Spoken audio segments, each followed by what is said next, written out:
கொடியா கீழே இருக்கு.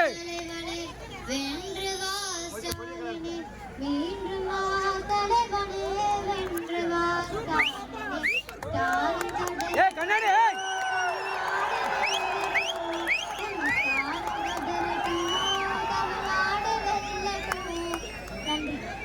கருணாநிதி தாத்தாக்கு உதயசூரியன் சின்னத்துல ஓட்டு போட்டாங்க.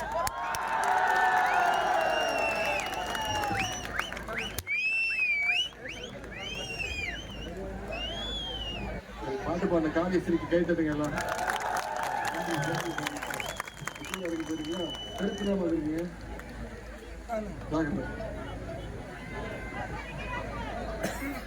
கொடியா கீழே இருக்குப்பா. நீங்க வந்து கேட்க மாட்டீங்களா? நன்றி நன்றி நன்றி. சரி கூட்டு வணக்கம்மா. வணக்கம்மா, நல்லா இருக்கீங்களா? சரி, வெயிலையும் பொருட்படுத்தாம இவங்க எழுச்சியோடு உணர்ச்சியோடு அன்போடு வரவேற்பு கொடுத்துருக்கீங்க. அதுக்கு முதல்ல என்னுடைய நன்றியை நான் தெரிவிச்சுக்கிறேன். வர்ற சட்டமன்ற தேர்தலில் இந்த கோயில்பட்டி சட்டமன்ற தொகுதியில நம்முடைய வெற்றி வேட்பாளர் தலைவர் அவர்கள் உங்க இடத்துல ஒப்படைச்சுக்கிறாரு. பேர் என்ன? கலைஞருடைய பேரு திரு எஸ் கருணாநிதி. கருணாநிதி அவர்களை அதிகமான வாக்கு வித்தியாசத்துல ஜெயிக்க வச்சு சட்டமன்றத்துக்கு அனுப்புவீங்களா? வெற்றி உறுதியா? தலைவர் என்ன நினைச்சுக்காங்க? நான் கடந்த 15 நாட்களா தமிழ்நாடு முழுக்க கிட்டத்தட்ட 80 சட்டமன்ற தொகுதிகளுக்கு போய் மக்களை சந்திச்சு நம்முடைய வெற்றி வேட்பாளர்களுக்கு நம்முடைய உதயசூரியன் சின்னத்திலையும் கூட்டணி கட்சி சின்னத்திலையும் பிரச்சாரத்தை மேற்கொண்டிருக்கிறேன். போற இடத்துல மிகப்பெரிய எழுச்சி. எல்லா இடத்துலயும் நம்ம தான் ஜெயிக்க போறோம். மீண்டும் நம்முடைய முதலமைச்சர் தான் முதலமைச்சர் நாட்களில் உட்கார போறாரு. மீண்டும் திராவிட முன்னேற்ற கழக ஆட்சி, திராவிட மாடல் 2.0 ஆட்சி அதே போது உறுதி. அதுல உங்ககிட்ட வந்து தலைவர் என்ன அமைச்சிருக்கிறாரு. கோவில்பட்டிக்கு போய் திரு கருணாநிதி அவர்களுக்கு உதயசூரியன் சின்னத்துல வாக்கு கேட்டோம். அதுதான் வந்தேன். உங்களெல்லாம் கேட்டு நீங்க எல்லாம் தயவு செய்து உதயசூரியன் சின்னத்துக்கு வாக்கு அளிச்சிருங்க அப்படின்னு கேட்க வந்தேன். ஆனா இங்க வந்து பார்த்ததுக்கு பிறகு தெரியுது, ஏற்கனவே கோவில்பட்டியில உதயசூரியனை வெற்றி உறுதி செய்யப்பட்ட வெற்றி உறுதியா? நிச்சயமா கையை கட்டி சொல்லி எந்த சின்னம்? உதயசூரியன் சின்னத்துல வாக்களிச்சு அதிகமான வாக்கு வித்தியாசத்துல ஜெயிக்க வைக்கணும். போன முறை வந்து கேட்டேன், போன முறை ஜெயிக்க வச்சிருந்தீங்க, ஆனா போன முறை ஏமாத்திட்டீங்க. போன முறை வெற்றி வாய்ப்பை நம்ம இழந்துட்டோம். அதுக்கு சேர்த்து இந்த முறை அந்த கருணாநிதி அவர்களுக்கு உதயசூரியன் சின்னத்துல மிகப்பெரிய வெற்றியை தேடி தரோம். செஞ்சு கொடுப்பீங்களா? முதல்ல இங்க வந்திருக்கக்கூடிய வெற்றி வேட்பாளர் அவர்களுக்கும் அண்ணன் கருணாநிதி அவர்களுக்கும், நம்முடைய தூத்துக்குடி வெற்றி வேட்பாளர் மாண்புமிகு அமைச்சர் அக்கா கீதா ஜீவன் அவர்களுக்கும், மாநகராட்சி மேயர் செல்வர் ஜெகன் பெரியசாமி அவர்களுக்கும், பொதுக்குழு உறுப்பினர்கள் அண்ணன் ராமர், பீட்டர், சிவசுப்பிரமணியன், அண்ணன் மாணிக்கராஜா, தொகுதி பார்வையாளர்கள் திரு பொன்முத்துராமலிங்கம், கணேசன், ஒன்றிய நகர பேருக்கழக செயலாளர்கள் திரு சுரேஷ், சுப்பிரமணியன், கருப்புசாமி, சின்னபாண்டியன், முருகேசன், ராதாகிருஷ்ணன், ஜெயகண்ணன், கிருஷ்ணகுமார், சுரேஷ் கண்ணன், பாலகுமார், மாவட்ட இளைஞர் இணைப்பாளர் சகோதரர் மதியழகன், துணை இணைப்பாளர் பிரதீப், மகேந்திரன், ராதாகிருஷ்ணன், பாரதி, ரவிக்குமார், ஜோசப், இளைஞரணி உள்ளிட்ட அனைத்து அணிகளை சேர்ந்த நிர்வாகிகளுக்கும், நம்முடைய மதச்சார்பற்ற முற்போக்கு கூட்டணி கட்சியை சேர்ந்த நண்பர்களுக்கும், அதே மாதிரி இங்க வந்திருக்கக்கூடிய நன்மை தாய்மார்கள், அக்காக்களுக்கும், அம்மாக்களுக்கும், பாட்டிகள் அத்தனை பேருக்கும், முத்தமிழர் கலைஞருடைய உயிரினும் மேலான அன்பு உடன்பிறப்புகள் உங்க அத்தனை பேருக்கும் நன்றியை நான் தெரிவிச்சுக்கிறேன். இந்த மாவட்டம் தூத்துக்குடி மாவட்டம் எத்தனையோ மாவட்டத்துக்கு போனாலும் தூத்துக்குடி மாவட்டத்துக்கு வந்தா எப்பவுமே தனி கேட்டு தான். தூத்துக்குடி எப்பவுமே திமுக கோட்டைங்கிறது ஒவ்வொரு முறையும் நாம நிரூபிச்சுட்டு இருக்கிறோம். உங்களுடைய எழுச்சியை பார்க்கும்போது நிச்சயம் வெற்றி உறுதி. இன்னைக்கு தமிழ்நாட்டுக்கு ஒரு முன்மாதிரியா இருக்கக்கூடிய மாவட்டம் தான் நம்முடைய தூத்துக்குடி மாவட்டம். தொழில் வளர்ச்சியா இருக்கட்டும், விவசாயமா இருக்கட்டும், மீன்பிடியா இருக்கட்டும், துறைமுகமா இருக்கட்டும், வர்த்தகம் எல்லாத்திலுமே கலக்குகிற மாவட்டம், தலை சிறந்து விளங்குற மாவட்டம் இந்த தூத்துக்குடி மாவட்டம். அதே மாதிரி மதச்சார்பின்மைக்கும் ஒரு எடுத்துக்காட்டான மாவட்டமா இருக்கக்கூடிய மாவட்டம் இந்த தூத்துக்குடி மாவட்டம். இந்த தூத்துக்குடி மாவட்டத்துல என்னென்ன நடந்துச்சு போன ஆட்சியில அதெல்லாம் மறந்துடாதீங்க. எடப்பாடி பழனிசாமி அவர்கள் செஞ்ச அநியாயத்தை, துரோகத்தை தயவு செய்து மறந்துடாதீங்க. ஸ்டெர்லைட் போராட்டத்துல 13 பேரை சுட்டு கொண்டுட்டு நான் டிவியில தான் பார்த்தேன், எனக்கு தெரியாதுன்னு சொன்ன முதலமைச்சர் தான் அவரு. அவருக்கு மீண்டும் தூத்துக்குடியில இடம் கொடுத்துறாதீங்க.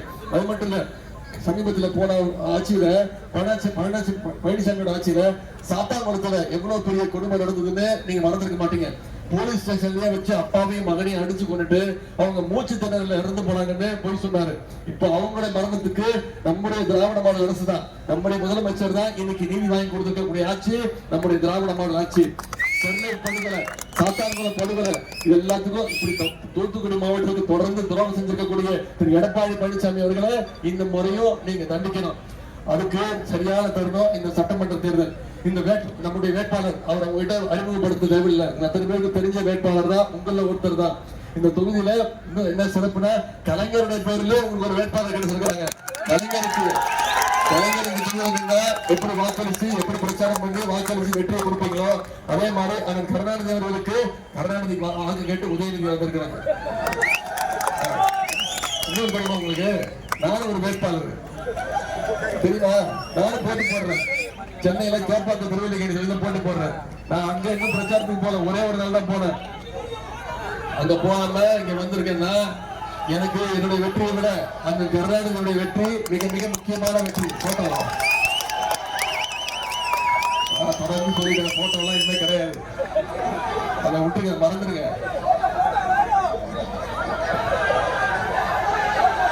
கருணாநிதி அவர்களை ஜெயிக்க வச்சு கொடுத்து சரி போட்டோ காட்டுறேன். நீங்க எல்லாம் ஒரு வாக்குறுதி கொடுக்கணும். கோயில்பட்டியில வெற்றி விடுங்க.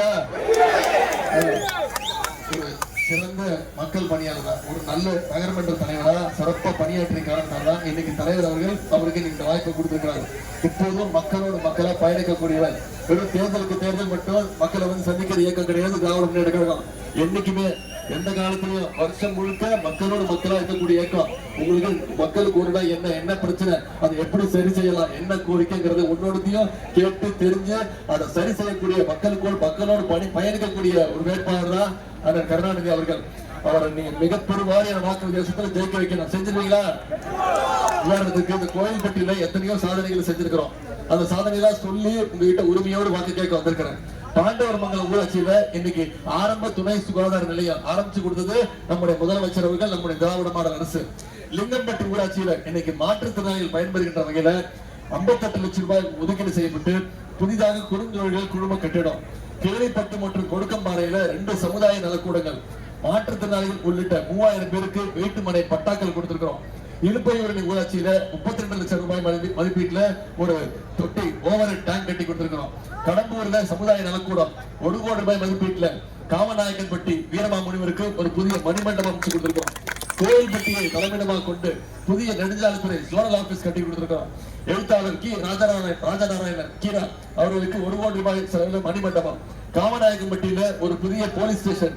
கோயில்பட்டி அரசு மாவட்ட தலைமை மருத்துவமனையில இன்னைக்கு கூடுதல் சிகிச்சை வசதிகள். 7 கோடி ரூபாய் மதிப்பீட்டுல புதிய ஹாக்கி மைதானம்.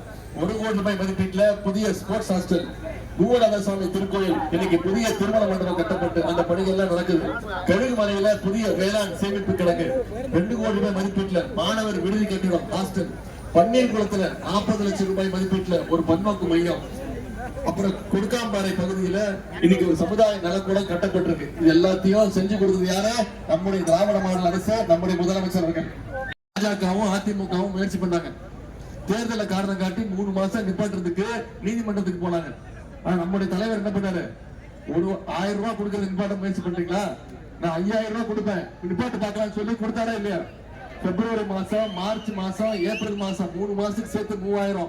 கோடை கால சிறப்பு நிதி 2000, 5000 ரூபாய் நம்முடைய முதலமைச்சர் 1,31,00,000 மகளிருக்கு கொடுத்தாங்க. ஒரே பேமெண்ட்ல கொடுத்தாங்க. காலைல 6:30 மணிக்கு முதலமைச்சர் பேங்க் அக்கவுண்ட்ல அனுப்பிச்சாரு. 9 மணிக்கெல்லாம் போய் மகளிர் வித்ட்ரா பண்ணிட்டீங்க, பணத்தை எடுத்துட்டீங்க. ஏன் அவ்வளவு ஷார்ப்? மோடி வந்து இந்த பணத்தை கை வச்சிட போறாரு, பேங்க்ல மினிமம் பேலன்ஸ் இல்லைன்னு சொல்லி இந்த பணத்தை எடுத்துட்டு போறாருன்னு போய் எடுத்தீங்க. அதே மாதிரி